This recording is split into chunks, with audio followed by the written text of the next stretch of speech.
Graines de reporters scientifiques. Une série de podcasts sur les enjeux de l'océan réalisés par des élèves francophones du monde entier, en partenariat avec la Fondation Tara Océan, le Centre pour l'éducation aux médias et à l'information, le ministère de l'Éducation nationale et de la jeunesse et l'Agence de l'enseignement français à l'étranger.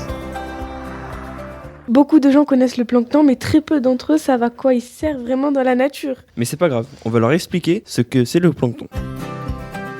Pourquoi est-il primordial de préserver le phytoplancton ? Un podcast des élèves de la classe média du lycée Marcel Pagnol à Marseille. Le plancton, c'est une petite plante qu'il y a dans la mer, non, c'est ça ? Je ne connais pas le plancton. C'est la nourriture des cétacés. Le plancton, j'en ai déjà vu des lumineux la nuit. Non, je connais pas du tout le rôle du plancton. Alors tu vois Marvin, je te l'avais dit, beaucoup de gens connaissent le plancton, mais très peu d'entre eux savent à quoi il sert vraiment dans la nature. Et oui, t'avais raison, mais c'est pas grave, on va leur expliquer ce que c'est le plancton.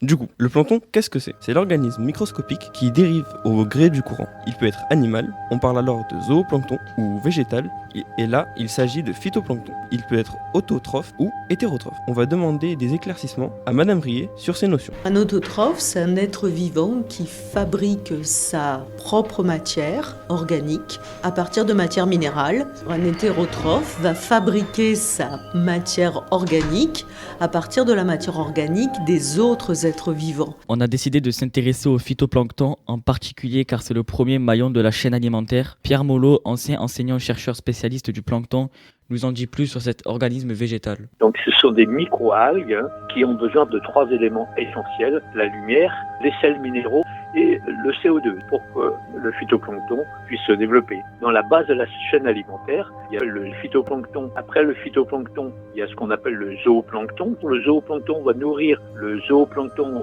temporaire, qui lui va nourrir des alevins de petits poissons, qui va nourrir des poissons un peu plus gros et ainsi de suite. Invisible à nos yeux, silencieux à nos oreilles, le plancton est pourtant indispensable à la vie sur Terre. Si on prend le plus ancien des phytoplanctons, l'algue bleue, c'est en fait la première machine à produire de l'oxygène. Le phytoplancton est très essentiel puisque c'est lui qui produit plus de 50% de l'oxygène de la planète. C'est les échanges gazeux qu'il y a entre l'atmosphère et l'océan qui dégagent cet oxygène. Sans plancton, impossible pour nous de respirer. Il absorbe aussi du gaz carbonique. Il produit des énergies fossiles et sert à nous chauffer, nous déplacer. Ce plancton est menacé par les résidus de pesticides, par les dégazages sauvages, les plastiques et les microplastiques, et aussi surtout par le réchauffement climatique. Le plancton est donc obligé de s'adapter et pour cela migre vers le nord. Ce déplacement entraîne aussi un déplacement des espèces qui se nourrissent de lui. Ces migrations des planctons ont aussi des conséquences économiques. Quand la population de plancton diminue, les poissons ont moins de nourriture et ainsi leur taille et leur quantité diminuent.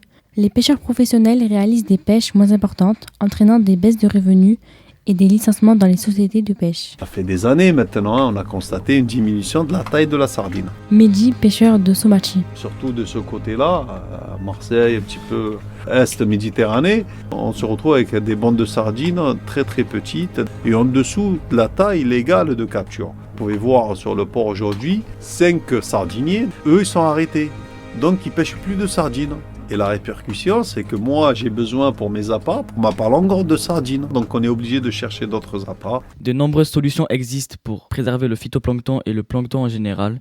Elles passent le plus souvent par des initiatives collectives, comme celle du chef étoilé Christian Key, président de l'association Bouillabaisse Turfu, regroupant des pêcheurs, des scientifiques, des cuisiniers et le parc national des Calanques. Des stations d'épuration à Marseille ne rejettent pas assez de matière organique. Donc c'est le début de la chaîne trophique qui est impactée.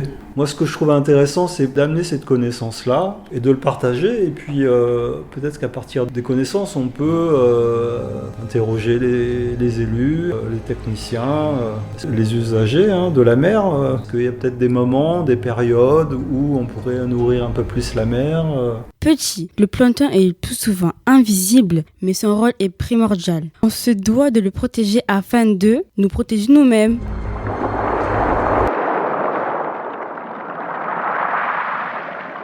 C'était Graines de reporters scientifiques, une enquête sur les enjeux de l'océan. Retrouvez tous les podcasts audio et vidéo sur la plateforme lesdessous de l'océan.fondationtaraocéan.org.